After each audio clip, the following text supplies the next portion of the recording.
je vous propose donc de commencer cet atelier numéro 6.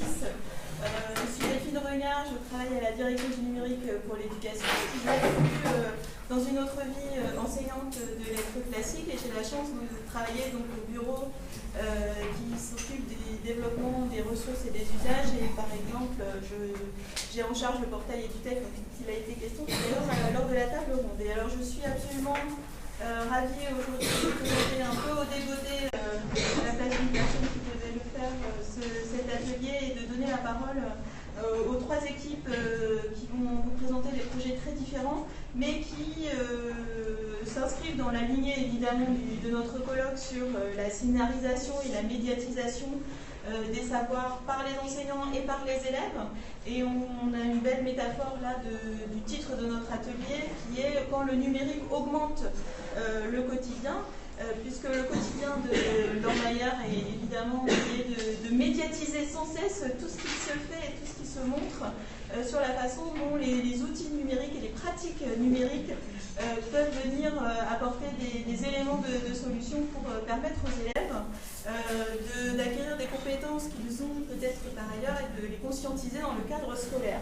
Alors, quand le numérique augmente le quotidien personnel et le quotidien dans la classe, l'atelier va permettre de continuer cette réflexion sur cette hybridation des pratiques que l'on a à l'école ou chez soi et comment l'une et l'autre s'enrichissent. Et il me semble deuxièmement que cet atelier pose aussi comme fil rouge la question de la spatialisation, de la spatialité, l'exploration de l'espace. Alors, on va commencer avec des enseignantes de lettres qui ont fait écrire des fanfictions. Tout à l'heure, des questions de booktubers. Là, on a l'autre pratique très, très actuelle et très créative en ce moment sur les fanfictions qui va nous être proposée.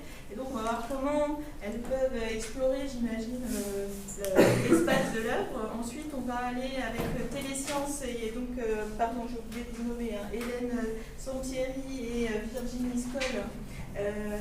Ensuite, on aura un deuxième projet de montrer avec Olivier Azan, qui est professeur de SVT. On va explorer cette fois-ci les fonds marins et voir comment les élèves peuvent s'approprier des savoirs de haute tenue sur ces lieux-là. Et puis, troisième expérience, celle qui se nomme Class Lab donc en art plastique, avec David Cohen et Brice Sicard.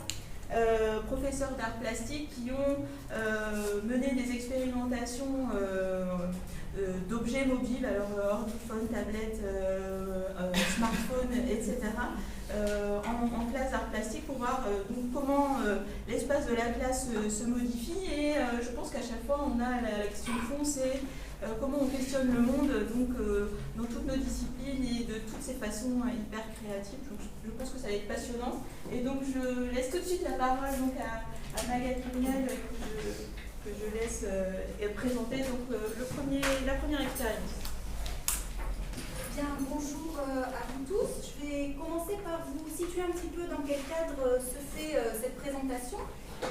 Il s'agit d'une recherche collaborative que je mène en tant qu'enseignant-chercheur avec des collègues de différents établissements. Et donc, l'idée de la recherche collaborative, c'est qu'un enseignant fait une proposition, le chercheur fait une proposition, l'enseignant lui prête une écoute attentive, on va dire.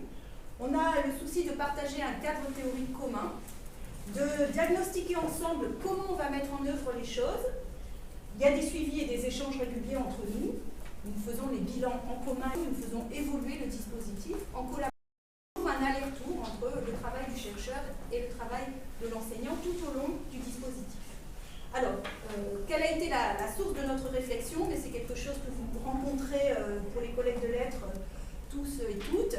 C'est le constat que nous a confirmé l'étude Ipsos de l'année dernière de la chute des pratiques de lecture entre le premier degré et le second degré, et en particulier la fin du collège et le début du lycée qui voient vraiment des grosses chutes de pratiques de lecture personnelles des élèves. Alors, pourquoi la fanfiction? Eh bien parce qu'il nous semble que là, on a un dispositif qui nous permet de développer des compétences pour nos élèves. Simplement, on va vous préciser un petit peu de quoi il s'agit pour ceux qui ne connaissent pas la fanfiction. Je vous invite à aller voir par exemple des sites de fanfiction comme celui qui est annoncé ici, fanfic.fr. Le principe, c'est par exemple ici d'aller chercher la catégorie qui nous intéresse pour s'y investir, y lire des choses et y réagir, et puis y réécrire des histoires à sa façon. La fanfiction, les jeunes connaissent bien, hein, puisque 12% des jeunes ont déjà lu des livres en fanfiction et 4% en écrivent. Et bien sûr, on cherche à interagir entre l'espace de la lecture qui est peu à peu abandonné et puis l'espace de l'écran qui, lui, au contraire, est tout à fait privilégié puisque, vous voyez peut-être sur les chiffres qui sont là, 10h20 sur Internet pour un collégien dans la semaine aujourd'hui. Alors, sur quoi nous sommes-nous appuyés sur le plan théorique? Eh bien, d'abord, on a essayé de faire le tour de ce qu'étaient les caractéristiques de la fanfiction. Donc il s'agit d'un récit fictionnel écrit par des fans, inspiré d'œuvres préexistantes et qui, depuis une dizaine d'années, est transposé sur des sites dédiés. Pourquoi cela nous a intéressé de travailler sur la fanfiction? Parce qu'il nous semble que ici, l'intérêt d'une pratique sociale qui se développe sur Internet rencontre des objectifs de la didactique du français qui vise notamment vers les derniers textes, et là je vous lis un élément de la citation du programme de cycle 3, qui vise une appropriation subjective des œuvres et des textes lus, une verbalisation des expériences de lecteurs et un partage collectif des lectures. Et vous voyez que cette définition-là, elle est très très proche en fait de la définition de la fanfiction. Par exemple, je cite Barnabé qui dit: la fanfiction permet la réappropriation ludique d'un univers fictionnel. Donc on est bien dans quelque chose qui est, je vais m'approprier le texte que je vais lire ou que je lis. Hop, j'ai oublié. Autre intérêt pour nous de la fanfiction, les glissements très faciles entre la posture du lecteur et la posture du scripteur. L'élève est toujours placé en situation de lire et de commenter et de réécrire, et donc il y a des porosités très importantes entre ces deux postures. Alors, notre proposition didactique, c'est bien sûr non pas de prendre la fanfiction et de la coller dans la classe telle qu'elle, mais bien de la transposer, de réfléchir à comment cet espace social peut devenir un espace d'apprentissage. Et donc, bien entendu, on n'a pas importé un élément de manière brute, mais bien converti, réfléchi à une transposition didactique précise. Ces apprentissages, ils portent sur le champ de la lecture. Par exemple, on a identifié des compétences possibles, explorer des possibles narratifs, exprimer sa lecture subjective, justifier sa lecture au sein d'une communauté interprétative. Et puis du côté de l'écriture, il s'agit bien sûr d'engager les élèves à écrire, déjà d'opérer ce déblocage vers l'écriture, de leur permettre d'imiter ou de transgresser, le pastiche jusqu'à la parodie, d'écrire dans les blancs du texte, autrement dit de dégager les implicites du texte, ou encore de réécrire à partir des avis et conseils des lecteurs, et également d'être toujours en position de justifier ses choix d'écriture, ou encore de partager ses écrits. Alors, le protocole de l'expérimentation, actuellement, 3 classes expérimentent la lecture dans des œuvres différentes. Les choix sont les choix des enseignants, et vous voyez bien qu'il s'agit de choix d'œuvres scolaires, qui sont des œuvres, on va dire, résistantes, c'est-à-dire qui ouvrent des espaces interprétatifs importants. Alors, nos collègues donc, ont travaillé sur ces œuvres dans le cadre de la fanfiction. Voilà. Il s'agit là de construire une séquence didactique, donc rien de révolutionnaire par rapport à la pratique du professeur de français, mais dans laquelle on va intégrer des séances spécifiques liées à la fanfiction. Alors je passe la parole au présentateur de cette affaire. Donc dans le Moodle qui a été conçu pour le projet, on a 3 espaces. Un espace réservé à la lecture, avec un blog informel qui a été créé, qui n'était pas prévu au départ, mais qui a été créé à la demande des élèves, dans lequel ils peuvent réagir, s'interroger, commenter. et évoquer leurs difficultés de lecture. L'autre bloc, il s'agit de 3 fils de discussion qui sont proposés par le professeur et qui vont les inviter à rendre compte de leur lecture au fur et à mesure et du changement de point de vue, justement, sur l'œuvre. Il y a aussi un espace dédié à l'écriture. On va vous montrer le Moodle. Voilà. Donc ça, c'est la réaction des lecteurs. Donc là, on n'a que le forum avec les 3 fils, mais par la suite, on a choisi de laisser les élèves s'exprimer dans un blog informel. On a un espace d'écriture dans lequel le professeur va proposer des activités qui sont empruntées à la fanfiction, changer de point de vue, s'intéresser à un personnage secondaire. Si un passage n'a pas été aimé, on le change. On a vraiment beaucoup de liberté par rapport au texte. Et le plus important, me semble-t-il, en tout cas pour les élèves, la nouveauté, c'est vraiment l'espace commentaire dans lequel ils vont pouvoir exprimer ce qu'ils pensent du texte de leurs camarades. Et ça, on verra tout à l'heure que ça motive énormément les élèves à écrire. Donc voilà. Donc l'intérêt, là on voit dans les commentaires, permet d'avoir une version 2 d'ailleurs. Je ne sais pas si on l'a vu. On voit la version 1. Donc on a un texte. Ensuite les élèves peuvent déposer des commentaires, comme vous le voyez. Donc on leur apprend évidemment à développer leurs commentaires. Là c'était au premier trimestre. Je lis simplement pour que vous puissiez comprendre. Je suis entièrement d'accord avec toi. Moi aussi, j'aurais aimé que ça finisse comme ça, dit un des élèves. Et la deuxième version, suite aux commentaires. Donc, on voit qu'elle est beaucoup plus riche. Hein. C'est toi qui l'avais expérimenté, ça. Voilà. On continue.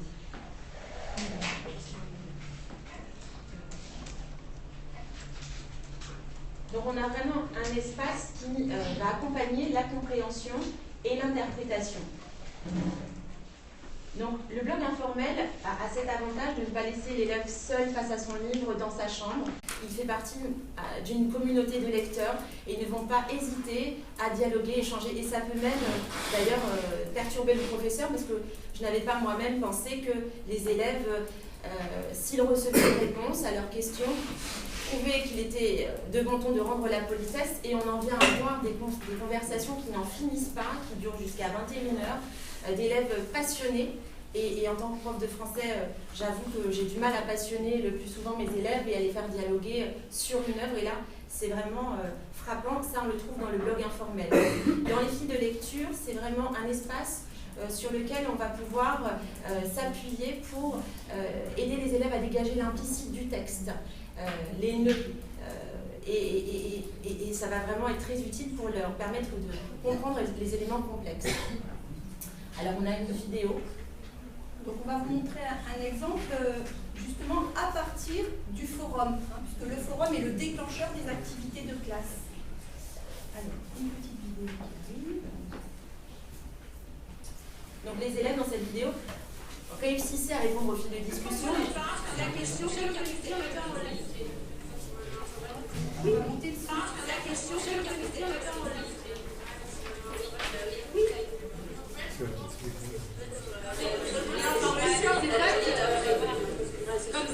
Alors, s'il vous plaît, alors, s'il vous plaît, il faut écrire selon vous. Selon, il n'y a pas de réponse toute faite. On n'attend pas que vous trouviez quelque chose de formidable. Vous n'êtes pas des spécialistes, hein. Il n'y a pas de souci. C'est selon vous, à votre avis, l'auteur, qu'est-ce qu'il a voulu nous dire en écrivant ce livre? Donc, c'est à vous d'avoir votre opinion. Et moi, ce qui m'intéresserait, c'est que ce soir, vous, quelques-uns, se lancent, parce que vous voyez, là, pour le personnage du prisonnier, 18 personnes se sont exprimées. Pour la question, pour le film sur qu'Aurélie avait lancé, 14.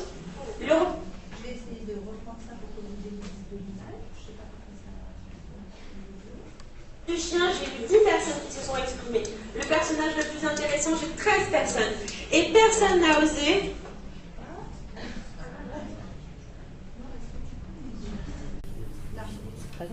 Répondre à la question, que veut nous dire l'auteur selon vous? Alors, C'était pas vraiment un fil de discussion, c'était une remarque qu'Aurélien avait faite, donc c'était pas vraiment un fil de discussion. Et on va me dire ce qu'on pense. D'accord? Regardez les différentes interprétations des lecteurs. C'est le lendemain, ça. Donc, le soir, l'enseignante lance les élèves en leur disant il faut oser dire, selon vous, qu'est-ce que l'auteur a voulu faire à travers cette œuvre. Et là, on est le lendemain, on s'appuie sur les postes en fait, des élèves de la veille. Donc là, ils analysent, ils doivent faire la synthèse de ce qui a été dégagé par les élèves en termes d'interprétation. On les voit très sérieux dans leur ordinateur. C'est une classe d'élèves plus grande difficulté et on les voit vraiment au travail.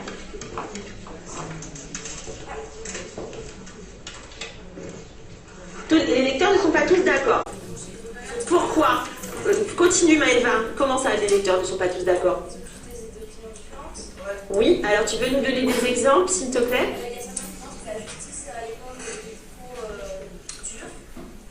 Donc ce sera un livre qui dénonce la justice expéditive, la justice en 1919, c'est ça? Là, ils disent que la guerre, ça modifie les hommes, ça les transforme. Très bien, donc ce sera un livre qui parle de la guerre et de ses... et de quoi? Des dégâts sur les hommes. Allez-y. Et enfin, dernière possibilité, comme Maëva et une autre lectrice l'a dit dans le blog, hein, je ne sais plus qui c'était, qui a très très bien parlé de ça, je ne me souviens plus son nom. Qui s'est exprimé dans le blog? Je regardais, c'était... Montrez-moi. Après Maëva, c'était pas très longtemps après Maëva. Attendez, je remonte un petit peu. Ça doit être Anne-Gaëlle. Oui, Anne-Gaëlle. Tu peux nous reformuler un petit peu ce que tu avais écrit, s'il te plaît, dans le blog?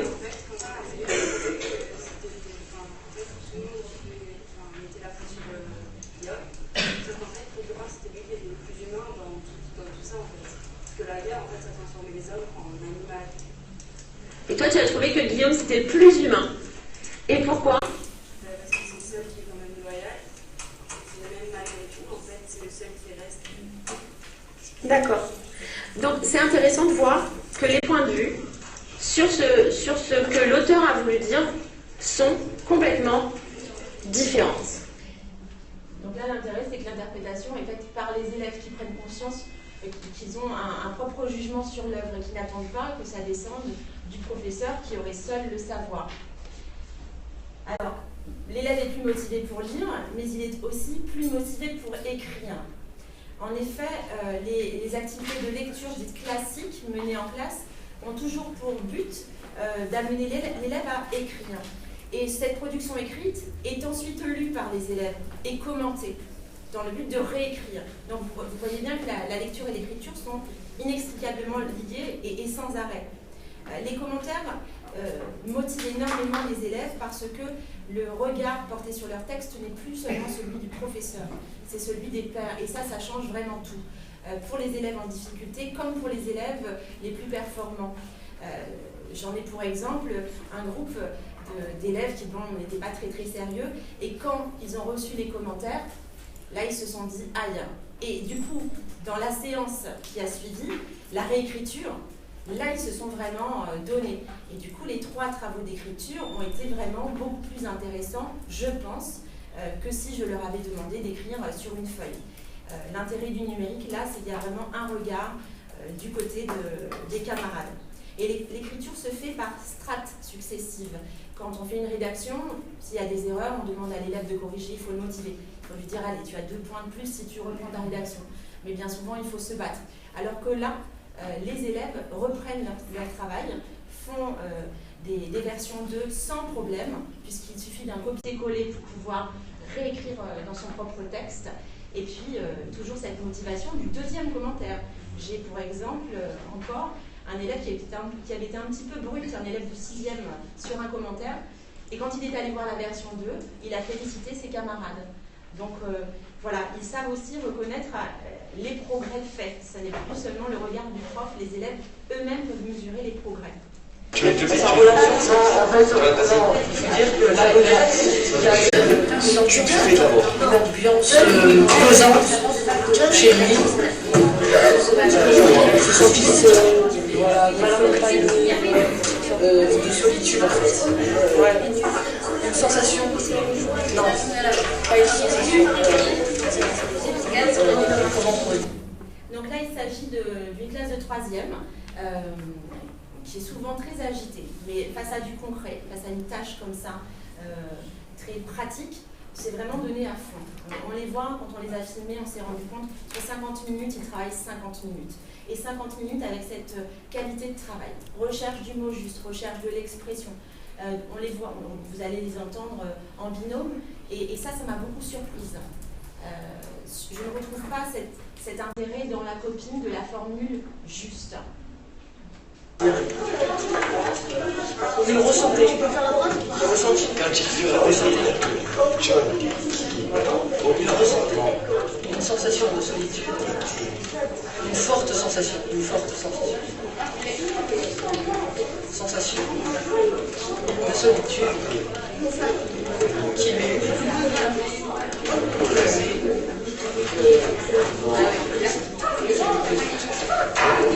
en repensant, il ressentait une forte sensation de solitude. Donc, pas dans l'air qu'il faisait. Il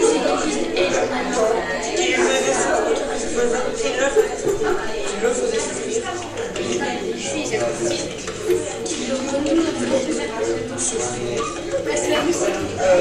Quand il repensait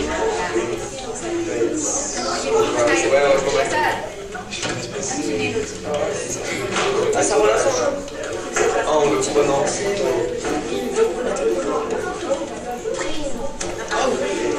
Attends, il est bon de penser à des minutes. Non, mais pourquoi en fait? Parce qu'en fait, il a quitté l'hôtel, il a pensé que c'était de sa faute parce qu'il a décidé d'y aller pendant tout le temps. Donc là, on les voit, on pourrait penser, si on est à l'extérieur, qu'ils sont en train de bavarder d'autres choses avec leurs camarades d'à côté. Et non, on questionne le groupe d'à côté, on a un manque, quelque chose qu'on a oublié, et on va collaborer avec l'autre groupe qui répond sans problème. Et comme il a fait l'hôtel, en fait, il s'en voulait pas aller d'y aller, il a frappé. Quand il a dit voilà, donc il repensait à sa relation avec lui. Il repensait à sa relation avec Léna. Point. Voilà, point d'heure. Voilà.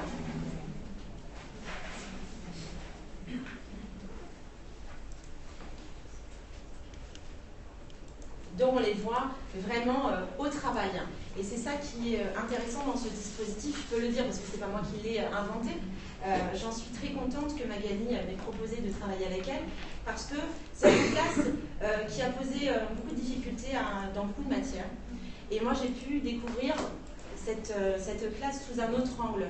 D'ailleurs la prof de technologie avait le même regard que moi puisqu'elle aimait devant des tâches beaucoup plus concrètes. Ils ont besoin de ça.